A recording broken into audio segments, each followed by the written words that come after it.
Cashflow Diary Podcast, episode 324.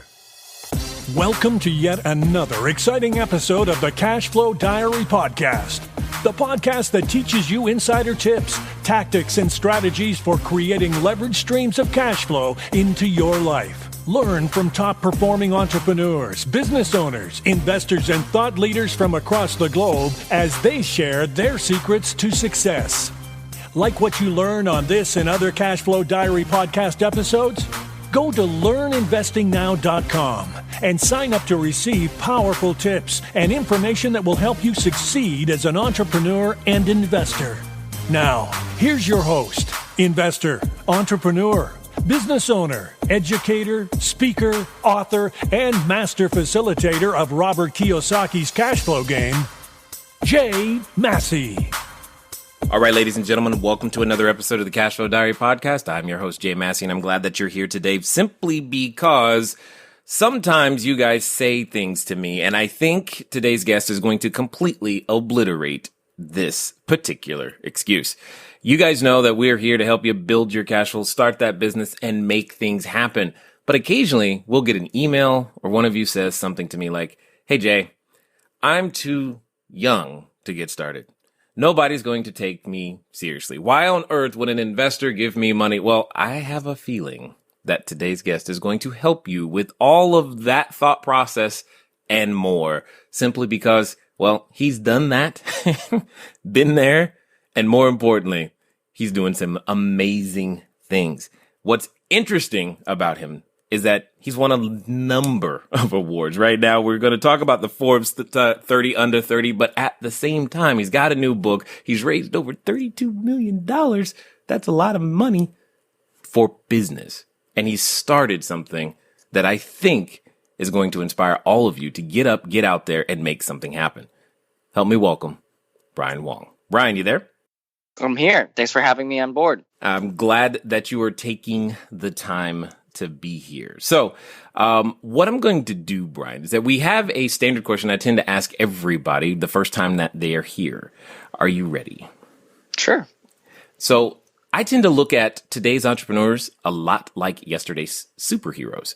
So, you know, Batman, Robin, Wonder Woman, Black Widow, whatever. I think entrepreneurs and superheroes have a ton of things in common.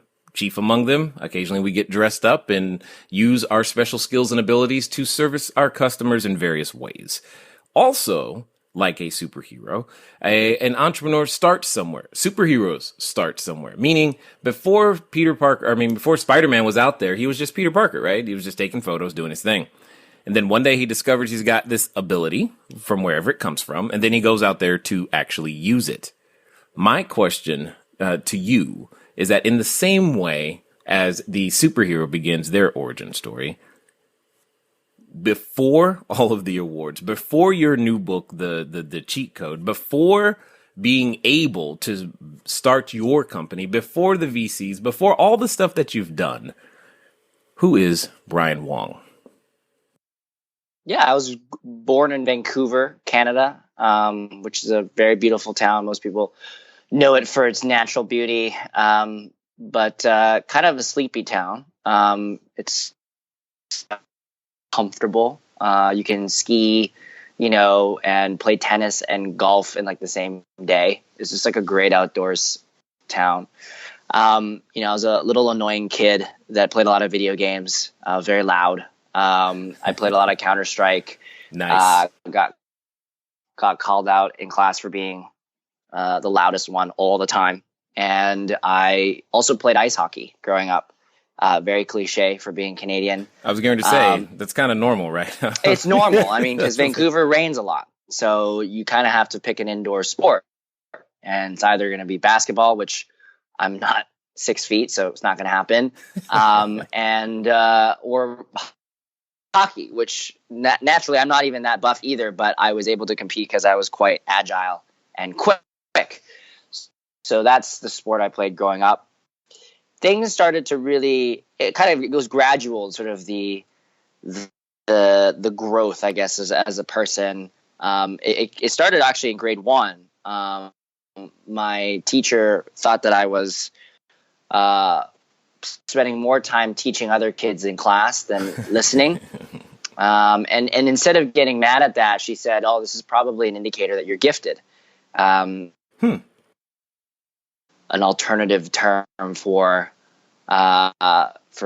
someone who's got an inkling of intelligence, but you're not sure if it's an intelligence in the form of some savant-like or more sort of just pure intellectual horsepower. And so they decided to and had me get my IQ tested and a few other things tested, and they decided to have me skip grade to grade 3. And then I went through a few more grades, and then grade 6, same thing happened. And I was tested again, and I skipped to grade 8, and then I skipped to grade 10, and then skipped to grade 12. Wow. And then by the time I had finished all of, sort of grade school, I was 13. And so I entered university at the age of 14. So it's video game playing, Photoshop crazy. I love Photoshop, and I loved and I still love it. I actually pirated a copy of it when I was 12. Nice. Started learning it on my own, and actually, what got me into Photoshop was the video games. Oh. So when you play Counter-Strike, mods. Yes, well, the mods, and you have these clans. And, these clans all have these really fancy sort of insignias and banners when you first join the servers. And my clan was like, dude, you should design this insignia. And I was like, yeah, it'd be really cool. And so I got Photoshop, Googled a bunch of tutorials, and boom, here I was. So that's kind of the upbringing. A lot of it, as you will hear, pretty much comes right together and brings us to today and who I am today. So it's really cool to be able to share that stuff. So I guess then if I was to ask you, if you would advocate kids playing video games, your answer is absolutely. Yeah, I think there's obviously a limit. I think for me, I was pretty uncontrollable. My parents had to make sure that I was directing the energy in the right way. But at some point, I was playing like 8 hours a day. I was like the top on 3 servers. It was pretty excessive. It also was an indicator that I had too much time on my hands because school was coming a little bit too easy for me. This is also why skipping grades was a good idea. And in fact, my parents, yes, I am Asian. Yes, my mom is a tire mom. Yes, she has me do a lot of things that most Asian parents do. But she didn't want me to skip grades. In fact, she thought that skipping grades would have an adverse effect on my social development. And to be honest, I'm pretty messed up. So maybe she was right, but I think on the outside I look okay. There it is. I totally understand the interesting thing about your story is that my mom wouldn't let them. I didn't get the privilege of skipping grades. So my mom kept me in the grades that I was supposed to be in. So that's interesting to hear the other side of this exact same thing. So tell us then, we get the background, we understand. How do we go from playing more video games than you probably should, to a business of any kind? How did you get that first taste of understanding what entrepreneurship might be like, or even the desire? Yeah, so it all came from everything I just mentioned. So I'll kind of put together the pieces here. So when I went into university, I knew how to design at that point, right? I learned Photoshop quite extensively. I was kind of designing websites and even things like book reports and science reports and everything that I needed to design for. And I was known as the kid in class with like the slickest stuff, right? It was always super cool looking, right? And honestly helped me get through school. Okay. The content could have been awful, but because the cover of it looked awesome, presentation the teacher counts. just gave me the benefit of absolutely. And that's one of the cheat codes, by the way, is make everything look good and people will pay more attention to it. And it's true. In fact, most human beings are very visually driven. Actually, all human beings are very visually driven. If you have eyes and you look at them and you're like, I want this. If this looks really presentable or well put together, I will give it the light of day, right? So anyways, that being said, So I was in university. I matched with a couple friends who happened to be passionate about web design as well. And there was a catalyst that brought me to actually ended up starting a company with those two. And the way it happened was through hockey. So I actually was playing hockey when I was 16. I broke my knee in an on ice hit. It was a knee on knee hit. I was in a wheelchair for a month and then crutches for a few months after. And when you can't move, you kind of have a few choices. One is you could play a lot of video games, which I was already doing. You could watch a lot of porn, which I was already doing, or you could start a company. So I decided to start a company. There you go. So that's honestly how it happened. I decided because I had nothing else better to do, and I couldn't move. My buddies and I were like, let's just start building websites for people. And at the time, we already knew that there was demand for this, right? So their family, friends, they were like, there's always those kids that that are building sites. And it's like, hey, let's ask Brian and his team, see if they can build us a site. And we started off building sites for I think $500 a pop. And at near the end of the height of the activity, we were building sites for $15K, $20K a pop. It was pretty great to see that grow. And that was my taste of entrepreneurship, because it was kind of the first foray into putting together a team and putting together proposals and servicing clients and dealing with revenues and accounts receivables and payables and just basic things that we really were great. We're almost taking things we learned in the classroom and just doing it that night. It was actually really cool to see. So that was my first taste. Just to underscore something, I want to know, at that point, what age were you? Oh, 16. So okay, 16 good. Was when I started my first company. Yeah. I just want to make sure everybody hears that as we go through this. and then I believe it'd be 18 to actually sign company papers. And so my dad had signed it for me at the time being.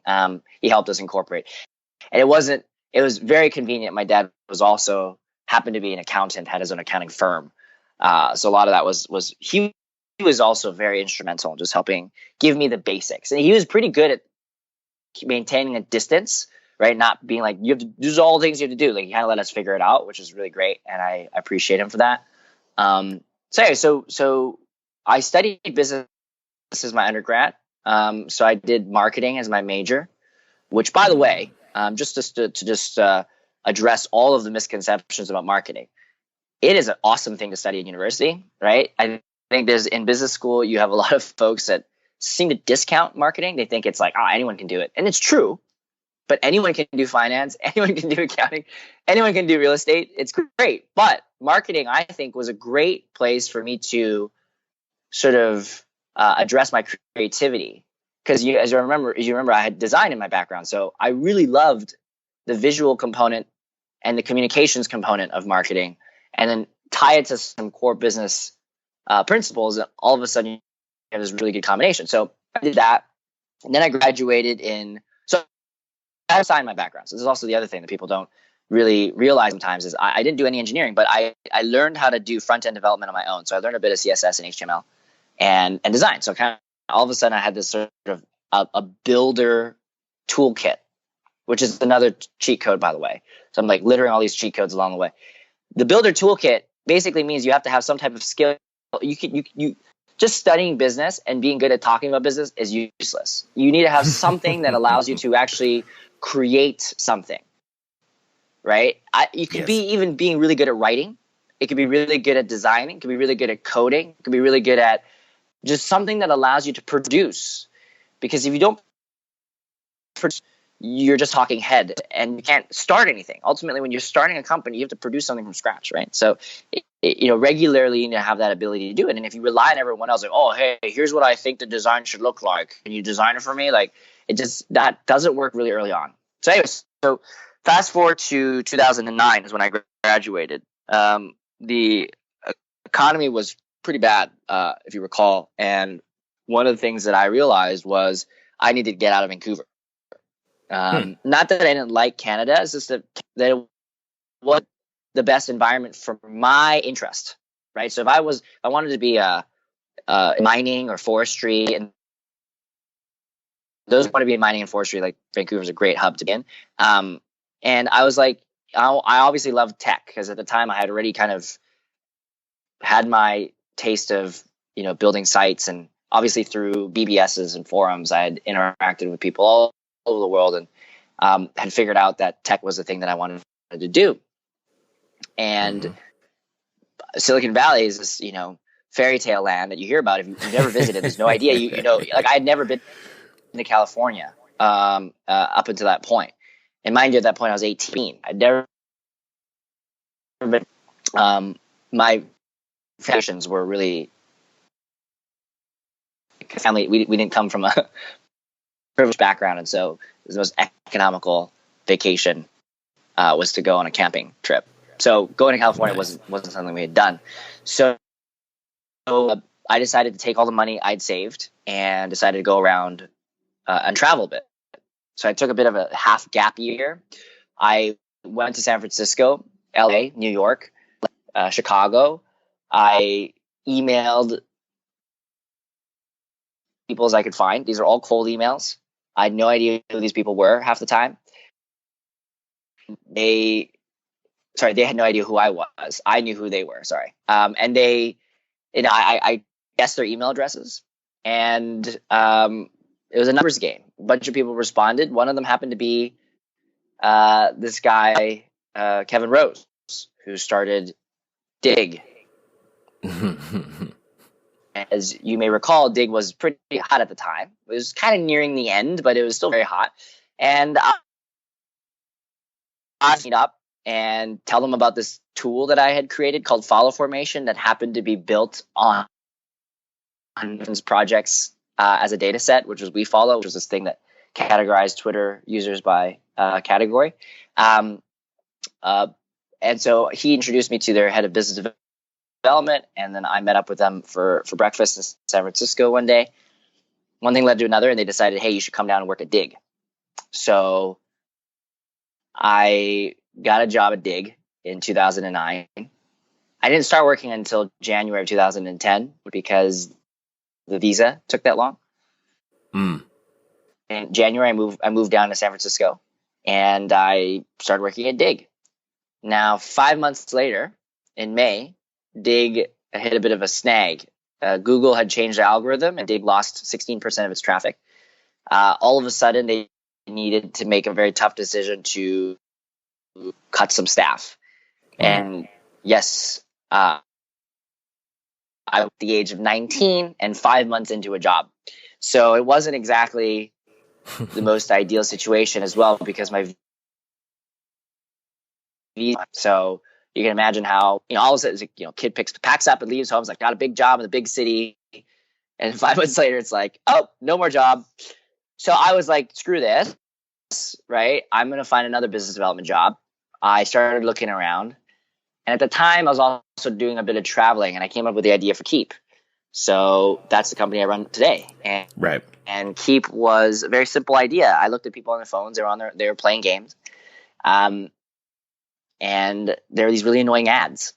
And I shouldn't even say past tense. It still is a thing. There's still a lot of very annoying ads on your mobile device. And I was like, there has to be a solution to this, because it is a problem. Why are there so many ads that are there that I've never met a normal human being that has ever looked at their phone and gone, ooh, look at this banner ad. I'm so excited to tap on this. Yeah, no, any normal human being would never do that, right? So none that I'm aware of. Exactly. So if you think about it, why is this stuff so ubiquitous if no one wants it? And I quickly realized the reason is because it doesn't matter if the consumer doesn't want it. As long as the advertiser and the publisher wants it, it will always happen. So they didn't have an alternative either. So that's what I set out to do, is create an alternative. And the alternative was, initially, the idea was in games you could level up, and instead of an ad, you would get a reward from a brand. Level up in a game and potentially, get a Starbucks latte or something. Yes. And the idea was tie a real reward to a virtual achievement. This is really fun. This is like a bit of a time machine. 6 years later, we're 6 years old now as a company, 100 people, 32 million raised, 20 million revenue. We're still doing the same thing. except we've expanded. So it's not just games, it's other apps. So you could be in a fitness app, you could log a run, and Gatorade could be there. You could be in a to-do list app, cross off a to-do, and the New York Times would be there because you had time to read the newspaper. So here's a free subscription. So there's a lot of it's now moved a lot more into offers and samples, and then digital goods as rewards. But it's a way to engage the consumer in a way that is actually value what they've just done. And the rewards are designed to be serendipitous, so the consumer doesn't expect it. So I started off with that idea with the games only. And the two folks that I brought on as my co-founders, one of them I worked with at surprise, surprise. So here's another cheat code. You find your co-founders with people you've worked with. Mm-hmm. Honestly, the best way, because friends are terrible co-founders. Because at one point you have to make a decision. Hold on, say that again. Somebody who did not hear that, and they need to. Friends are terrible co-founders. The reason, not because they're terrible friends, is because at one point you will, and I mark my words, you will have a decision between your friendship and the business. So you're basically asking to choose between someone's friendship or business at some point. So we want to avoid that, run into that. You don't have to go on the same train tracks as is awesome because they're people who you've produced something with. You know their work ethic. You know how they produce. You know how fast they move. You know how they are directed, and you know what motivates them. So that's who I brought on, and then his really good partner, and they actually started a game together.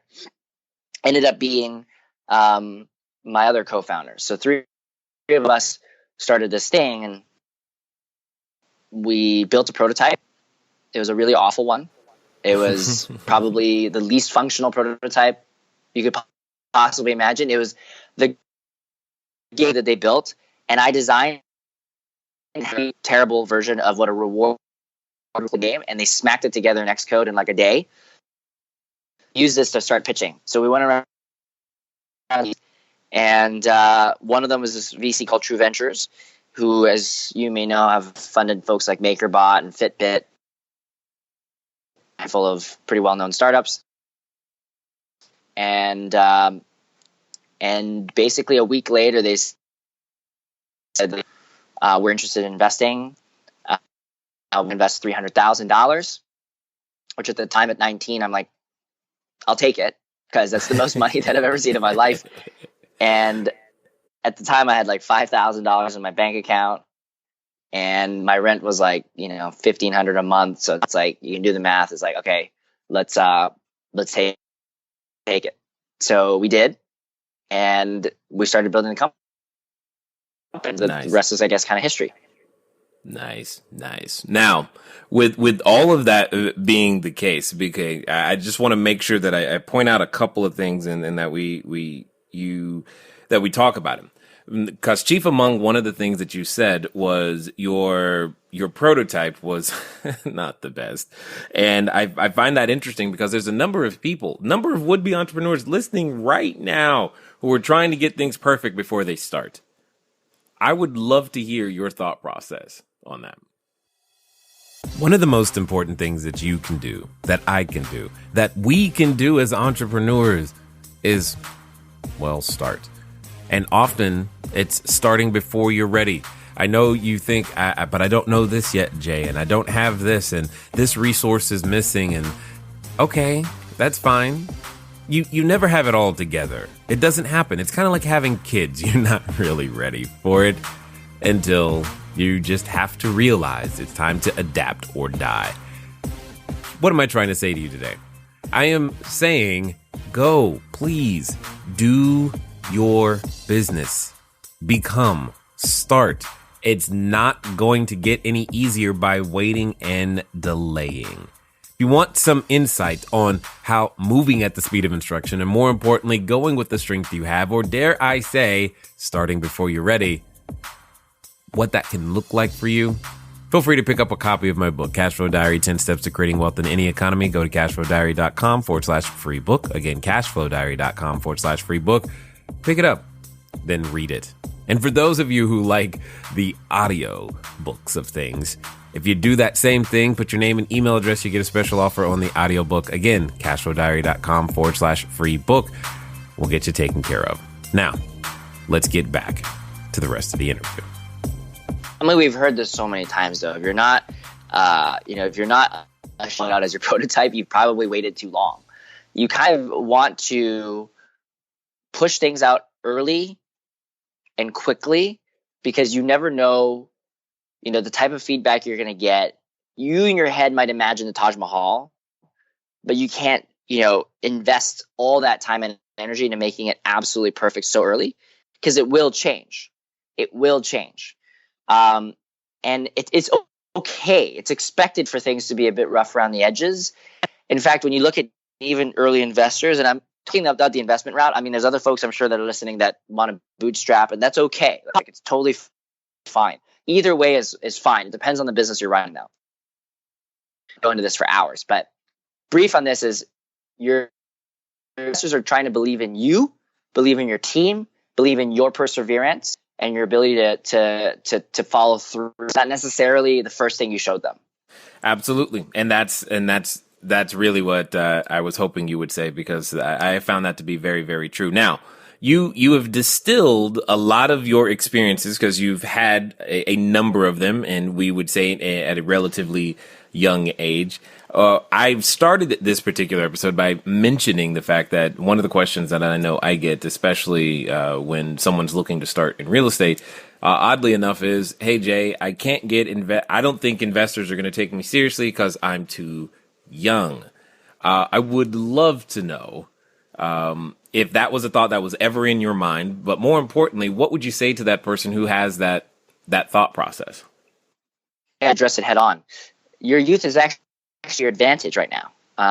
You can thank Kiip and Evan Spiegel are, that well under the age of 25 had already built multi-billion.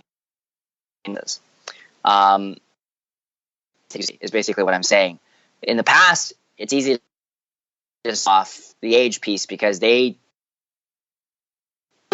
didn't have the access to knowledge or information or experience to get you to where you are. But today, the timelines have compressed to a certain spot very quickly. So your youth is your age. The other thing is, people look at you, they expect you to be innovative. Like, I walk into a room, people want me to be the one who has all these crazy ideas. That's the whole point of being young. They want to hear that stuff from you. So it's actually an advantage. And you can say all you want, but if you have a great idea, you produce, and you have a great work ethic, and you're smart about it, they shouldn't question your age. In fact, people who consistently judge you by your age are probably not going to be successful in business that much longer. And I can bet on that. So you almost want to be selective. Be like, if people are going to be that obsessed about your age, cut them out of your life. If there are folks that will give you the light of day and don't even mention it, and especially parts of the world like Silicon Valley, age never comes up. It never comes up. Right? It's almost like it's not even a novel. It's almost expected, right? So there's both sides to the equation too. There's a lot of stuff out there that talks about, it's never too late to start as well, right? There are companies that were started when folks were well into their 40s. So it doesn't matter. At the end of the day, age is almost a non-issue. What I would say about age, though, is your mindset. I do want everyone to be young. And it has nothing to do with the number of years you've been on the planet. It has everything to do with how you think about things. Someone once said, you're only old if you think that yesterday was better than today, and you're young if you think that tomorrow will be better than today. And think about guys like Richard Branson. I mean, the dude's like, 70-something now, right? I mean, he's young. You think about his mentality, how he thinks about things. The guy's young. Right. And so I think you need to maintain that. If you lose it, you lose your sense of curiosity, you lose your advantage. So being young will always be your advantage. I like that one. I will take that one with me for a very, very long time. Now, you've distilled a lot of your experience down into the book, The Cheat Codes, and it's a collection of, and if I'm not mistaken, 71 cheat codes. You've listed some of them, or as you've been talking, which is great. I'm curious to say, if out of the 71, because we clearly don't have time to do that, what would you say would be the top, I don't know, 7? Yeah, so I'll quickly go through a few. The book, just to quickly explain it, is not advocating for you to cheat through life. The title was designed to be controversial. Okay. It's a nod towards cheat codes from video games. You and I know this is super obvious, but others may not. It's That's also a bit self-filtering. Honestly, if you don't even know what a cheat code is, you're probably not supposed to read this book. Not right. To be offensive or anything. Right. So anyways, it's designed to help you get into the right mindset and to understand the advantages you already have, and really to get people to do things. The challenge is, we have all heard this advice, follow your passion, like all this stuff. And it's like, yeah, I know, I've heard that 1,000 times before, but what do you mean by follow my passion? I can't wake up in the morning and be like, I'm following my passion now, right? It's like there has to be a step-by-step where you start to just do things right that help you find it, or help you just do it without even realizing you're doing it. And these are the cheat codes. So the first cheat code, it's one of my favorites, is follow your superpower. And to find your superpower, sorry. And what I mean by finding your superpower is there comes a point in your adulthood where you stop focusing on fixing your weaknesses and you strengthen your strengths. So when you are younger, of course, you get a B or C in math, and all of a sudden you get like 10 tutors thrown at you, and it's like, you can put as many tutors as you want on me. I'm never going to be a calculus expert. This is not going to happen. But there are things that I'm really good at. Like, I'm really good at getting people super excited about stuff. Like, I'm really good at communicating complicated concepts in a simplified fashion. These are things that I do really well, and I do that every day with investors, customers, employees, you name it. And I put all my resources to making that the best. So it's about energy allocation. You can spend all this time trying to make something that you don't like or feels like a chore really good, but it's just stupid. So that's the first favorite, not the first one in the book. The second is to tap into the power of email. What I mean by this is the key to everything you want in life, and that is, money, fame, power, good-looking spouse, whatever it is that you want, is all going to be achievable through cold emailing and cold LinkedIn adding. And you might think I'm kidding, but it's true. I'm listening. You can go on email and you can guess anyone's email. What did I mention about when I first went down to California, right? Like, I emailed a whole bunch of people. I do that every day. Actually, I just did this yesterday. At my flight down to LA, I was banging out like 12 cold emails for combination folks here, and then in Boston, I'm heading to Boston on Monday. And I've already gotten like 6 responses.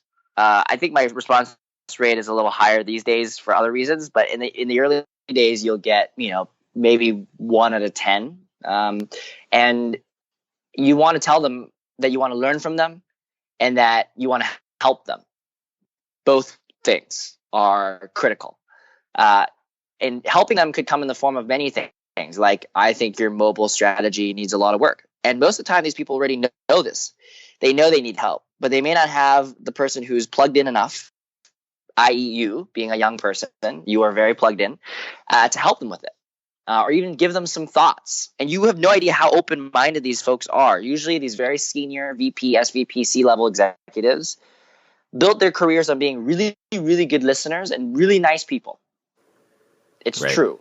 You have the occasional less asshole, than nice person. That's the exception. That's the exception. I knew that was coming. Yes. That's the exception. So don't use that as a norm. Just because it seems like a lot of successful people are not so nice, it doesn't mean that that's the case. Most of them are actually very, very nice. Perfect example, like, I cold emailed Ken Chenault, CEO of Amex. 6 months later, they invested in Kiip.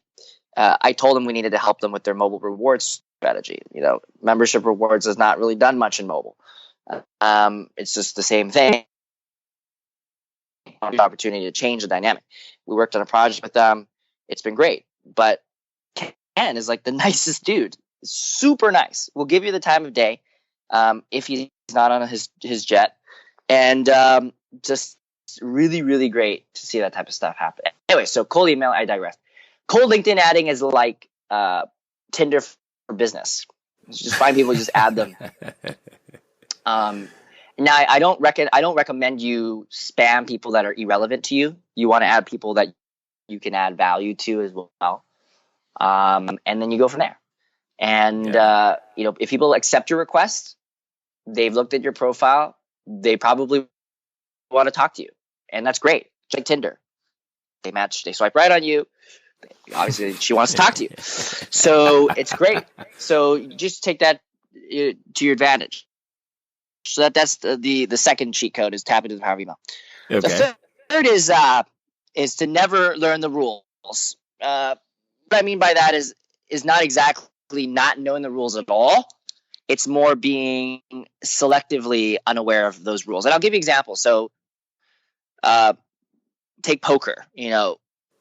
Let's say there's a game, and just like the table's got everyone's experience, knows everything up and down, and you got one person who's there who has no idea what they're doing. The others don't know. But that person will throw everyone off for at least the first 2 rounds, maybe 3. They have a temporary advantage just not knowing what the hell's going on. And that actually really helps in some industries. It's got a lot of established rules, because everyone's so busy thinking that everything else is working the way it's supposed to work, that when you're the one that comes in doing it the other way, you will have a temporary advantage. If you can hold on to that and convert it to something else, it's a really, really good thing. And so Kiip, for example, I had no idea just how messed up some parts of the ad industry is. Not all of it is. Some parts are messed up. I had no idea. And if I had known all of that stuff, it would have probably prevented me from actually entering, because it's a lot to handle. So I think being blissfully unaware is actually a good thing. That's the third cheat code. The fourth, one of my favorites, is go to museums. This is actually one of the chapters. It says go to museums. The reason why I mention this is representative of constantly seeking inspiration. A lot of entrepreneurs forget that you do need a constant stream of inspiration and data to keep you innovative and keep you inspired. Museums are a cheat code in and of themselves. It's one of the most classic cheat codes. It's every possible great piece of creativity basically in one place. And these people could be all over the world. They could have cultural perspectives from anywhere, and you go there and boom, you get to see it. You get to see the product of what all of they were high, so you don't have to be high. So it's great. It's like fantastic things. So you get to see all this greatness in one place, and it's awesome. Got it. And so it's really important to again, keep yourself inspired.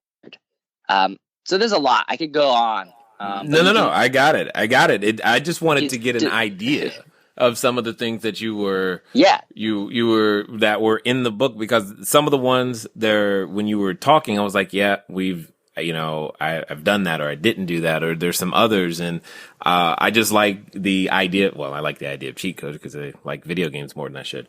But that at the end of the day, I wanted everyone to know that this information is out there, and that there's something that they can do to begin to have their own advantage or advantages to being able to make this their book business is not work. Designed to be an end all be all, like read the book and your life will be complete. It's more designed to be a thing that kicks you in the butt to just start doing things right away.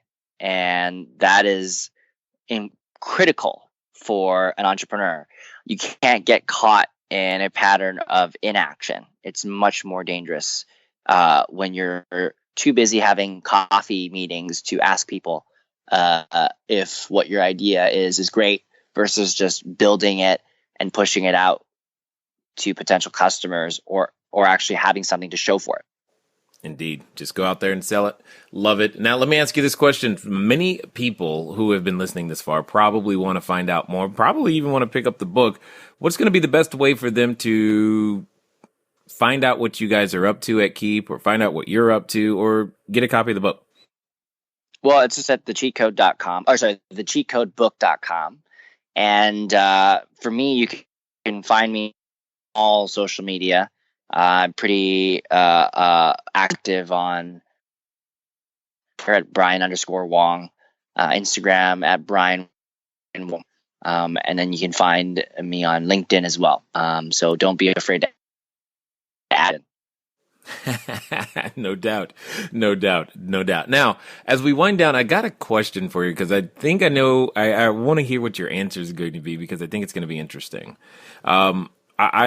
I'm almost certain that someone listening is in this particular category. They're standing in front of the superhero outfit store, if you will, Brian, and they're thinking, hey, I want to do this entrepreneur thing. Yet in the back of their head, they have this voice that comes up anytime they want to do something great, or anytime they want to be more than their present place. And for some of them listening, they're actually related to that voice, and it keeps coming up over and over and over again. But that idea won't leave them alone. They've been infected with the entrepreneurial spirit, if you will, but maybe they're still kind of stuck, or just still considering it, like you were talking about with the coffee meetings. My question to you would be simple. If you knew in the next, say, 24 to 48 hours that they would actually do what you were going to suggest, that they would physically go do it, what would you tell them to do? Good luck, and realize it's not putting on a superhero outfit. Unfortunately, it's a lot harder than that. I know you're just saying that for effect, but this shit is hard. Pardon my French. It's not easy. It is not glamorizable. It is not something that people should be looking at as a way to show off. It is honestly, you're asking to beat yourself up, basically. And the thing that everyone goes for is that moment, though, once you've done something and everything you did was you and your team, and you were responsible for the outcome, and you wouldn't have had anything else, any other way. There are other situations that you work at big companies where an outcome is not you. It's like your boss takes credit for it, and it feels like shit. But when you're your own person and you run your own business, the freedom is immense. But it is the hardest thing you'll ever do. I agree. That is all I'm going to say on that, for sure. Definitely, for sure. Well, here's what I will say. I am definitely glad that you are out there doing what it is that you're doing, and in this case, improving our mobile experience, because annoying ads are, well, still annoying, but who knows? Maybe one day they'll find a way to evolve and disappear completely. But until then, you're going to keep doing what you're doing, and I'm glad you're doing it. I'm glad you've written the book and inspiring individuals to do the exact same thing and go out there and use their superpower, if you will, for the greater good. I definitely appreciate, though, Brian, you taking the time to invest your knowledge and wisdom here with us at the Cashflow Diary. Thank you. All right, ladies and gentlemen, you know what time it is. It's time for you to move at the speed of instruction. What does that mean today? Well, it probably means that you need to go pick up a book, but it definitely means that you need to at least do something. I mean, from a cold email, you could begin doing something. LinkedIn added, you heard so many things that you could do today. You don't have to wait. You don't need permission, but you do need to get started. Ladies and gentlemen, it's been fun talking to you today. I look forward to talking to you soon. Until next time.